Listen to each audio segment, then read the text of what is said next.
بسم اللہ الرحمن الرحیم رب اشرح لی صدری ویسر لی امری۔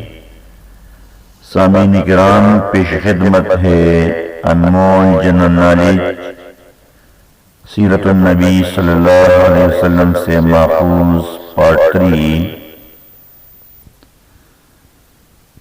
سوال: آپ صلی اللہ علیہ وسلم کی ولادت بسعادت مکہ مکرمہ میں کہاں ہوئی؟ جواب: مقام سوق اللیل کے ایک مکان میں۔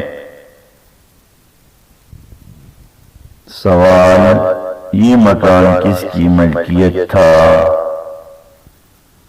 جواب: حجاج بن یوسف کے بھائی محمد بن یوسف کا مکان تھا۔ سوال: آپ صلی اللہ علیہ وسلم کی والدہ نے پیدائش کی خبر کس کو دی؟ جواب: آپ صلی اللہ علیہ وسلم کے دادا کو۔ سوال: آپ صلی اللہ علیہ وسلم کا نام کس نے تجویز کیا؟ جواب: دادا نے۔ سامعین کرام، اگر ویڈیو اچھی لگے تو لائک اور سبسکرائب کریں۔ ملتے ہیں اگلی ویڈیو میں۔ اللہ حافظ۔